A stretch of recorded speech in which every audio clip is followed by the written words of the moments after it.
Imagine standing in a place where millions of human stories passed through, a place where families were separated, dreams were destroyed, and history was changed forever. Today, I'm in Badagry, Lagos, Nigeria, one of the most important locations connected to the Transatlantic Slave Trade. This is not just a tourist destination. This is a place where the past still speaks. Welcome to my journey through the famous Badagry Slave Port. Before reaching the main slave site, I started my journey by exploring the entrance into Badagry town. Badagry is a historic coastal town that played a major role during the slave trade era because of its location close to the Atlantic Ocean. For centuries, this town has become a meeting point where traders, Europeans, and Middle African men exchange goods, including enslaved Africans.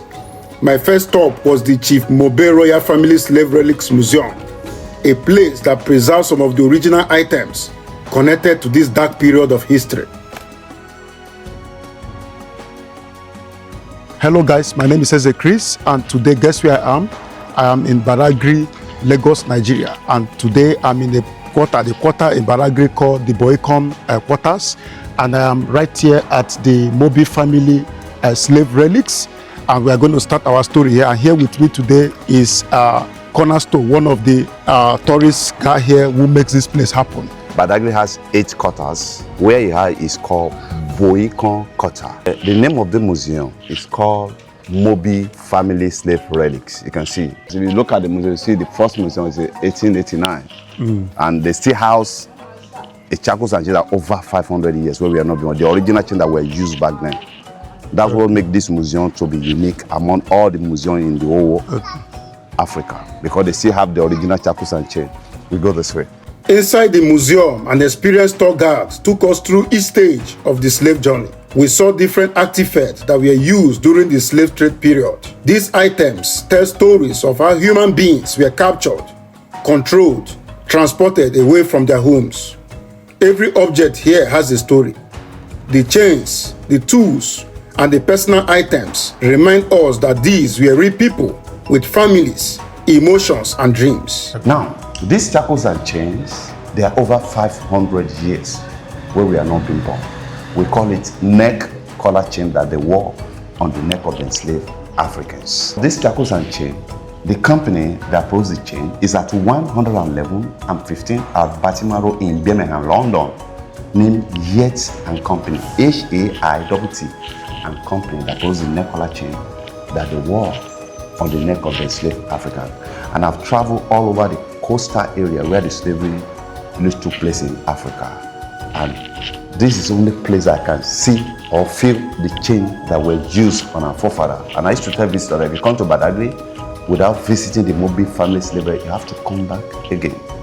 And the beauty of the chain that it's not being kept in a show glass. It's open to all public. You can feel it. You can feel the weight. You feel the pain that our forebearer went through during the Transatlantic Slave Trade.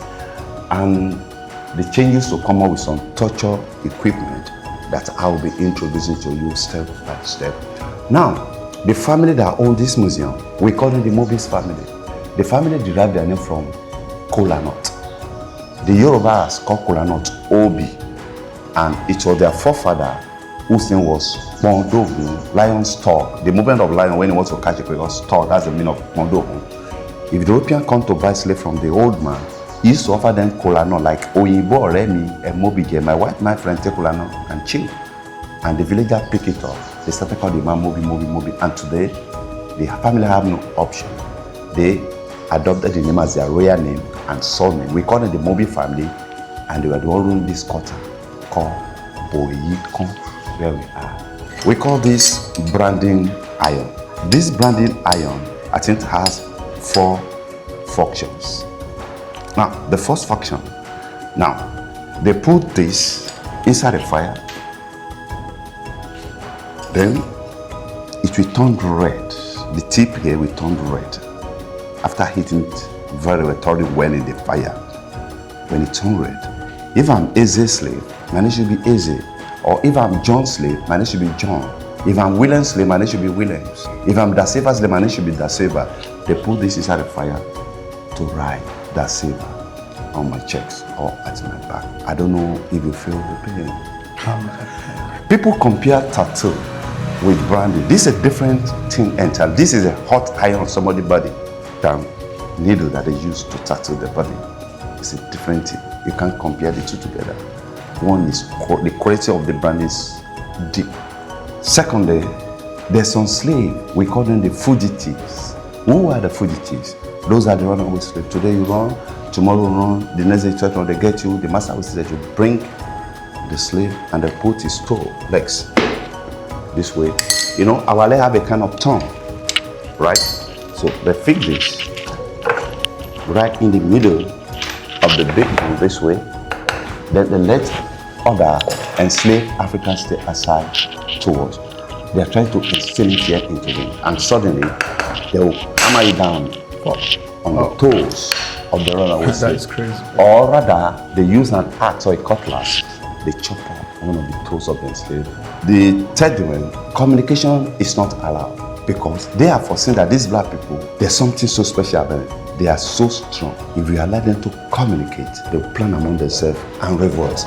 And they were fed only once in a day. Water is also once in a day. They just want to bring them so low down. So most of the time, they will use this, we call it iron muzzle, M-U-Z-Z-L-E, to cover their mouth. But if they don't want to do this, they put this again inside the fire. When the tip turns red, they draw their pallet, they perforate. They put another hole here.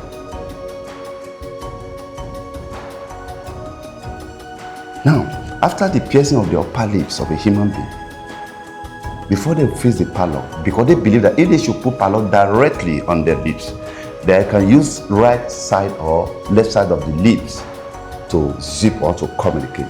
Now, we call this mouth grip or mouth guard. They have to draw the two lips this way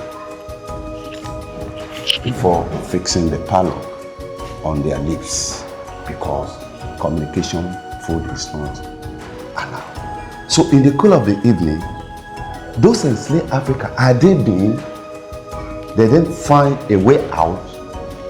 The little freedom that we are building up today might never ever be possible because they must communicate.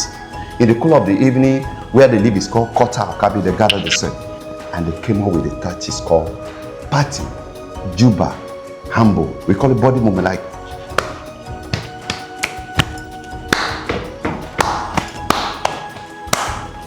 they were using that movement to pass message, a kind of choreography movement. Or sometimes the women will play their hair, corn roll, to pass message to each other. These are children chain. This is for the leg of two children. They join together to knock it. Now, this one is for their two hands. They put them aside for them not to disturb their parents while they are busy working on the farm. Now, this one is called torture ring. As you all can see, it's not the size of my hand. If I'm a slave, my master wants to punish me, they gotta break the bone. After the breaking of the bone, they'll force it down to the wrist right here. Look at this knot. You can see it is a knot, right? Yeah. The knots are melted today because of the age. The Czechoslovakia, they are over 500 years. They will lose it. After losing it, they will now ask the enslaved African to stand on a platform of 3 feet high this way. Then there will be a taller tree of this height. Then they will drill a tiny hole into, we call it gallows, of this side. They fix it, this inside. Then all your body weight be suspended on air this way.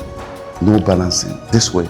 And he or she will be there dying gradually, and they let other enslaved Africans stay aside to wash. What they're trying to do, they're trying to instill in fear into them. If you do this, this will happen to you. If you do this, this all will happen to you.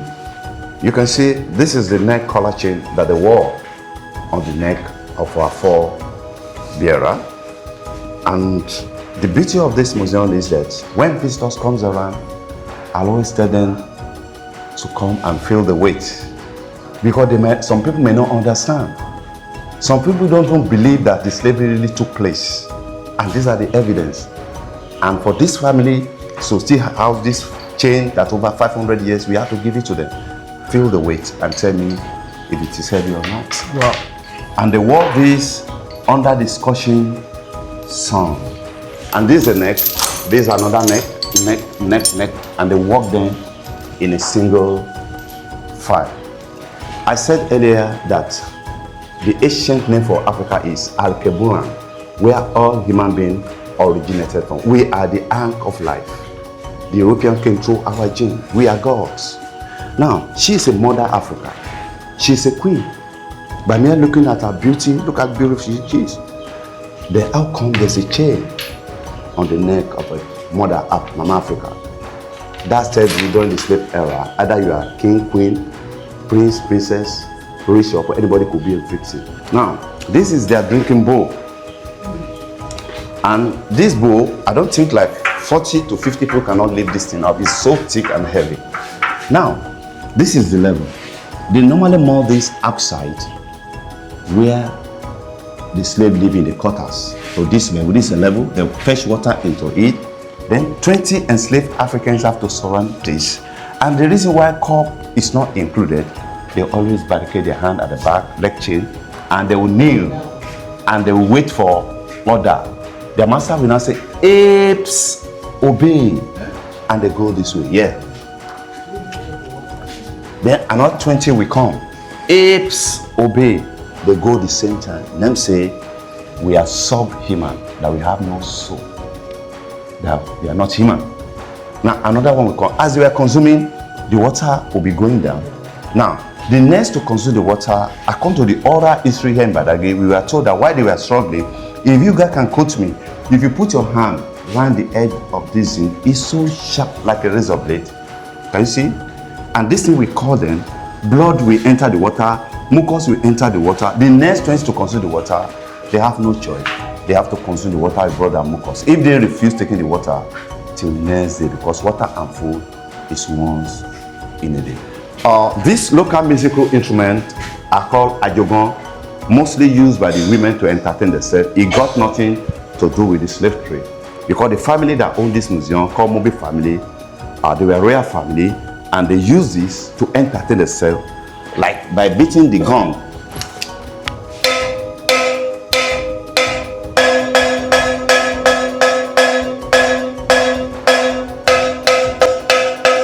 Now, according to the reading, like 15 to 20 women vertically, they'll be bringing this thing up and down, and they'll be singing according to the reading. This is the castrated slave. Why did they castrate the men? For them not to have a sexual intercourse with their master's wife or daughter. This thing is called neck spike. They wore it on their neck for some reason, because while they are working on the sugarcane plantation, they don't want them to put their head into the syrup and escape. So once the hand is like 2 feet and so heavy, they wore it on them so they'll not be able to escape through the plantation. And this is a bell called, some say jingle bell. This is the origination of jingle bell, because they wore this on the neck of the enslaved Africans. It has 2 bells, so that when they started running, the bell will be ringing so that the dog will know where to capture or to find the enslaved Africa. So we call those dogs killers dogs. And if you have watched that movie Django Unchained, 20 dogs will devour the slave to the bone. This is a market called Vlegated Slave Market, established 1502. Every market day, 300 enslaved Africa were being sold out of this market. That tells you that we Africans too, our forebears knows about this trade. We sold ourselves into slavery for having a market where you can go and buy a human being the way they used to buy goats in the market. But I used to tell people that there were always 2 sides of coins. Some people said the European, they used to justify that European, we sold ourselves, we don't know. Good, we sold ourselves. There will always be a betrayer. Among the 12 disciples, there always going to be a Judas. That's how it's be, and that's how Jack created the world. Now, you see, anywhere Africa of them, we have a very large colony where king we rule. You cannot penetrate. The only country that then cannot penetrate it is Ethiopia, because King Menes didn't betray his own people.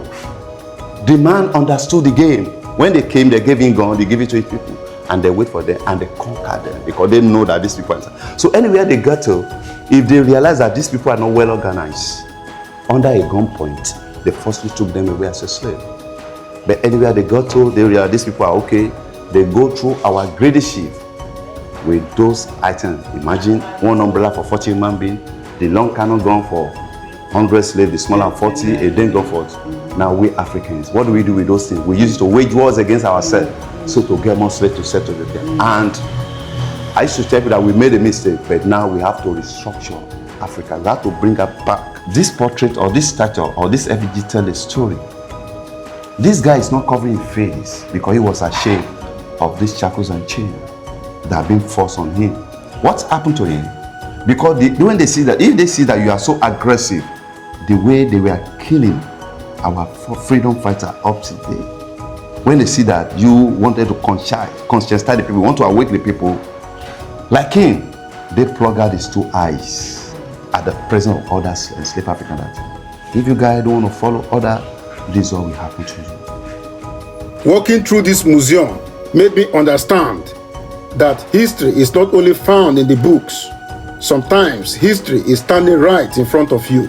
This was only the beginning of my journey through the Badagry painful history. In the next episode, I will visit more powerful locations, including the famous Chief Seriki William Abba Slave Museum, the slave prisons, and the first story building in Nigeria. Stay with me as we continue this journey through history. My name remains Chris. See you guys in my next episode. Bye-bye.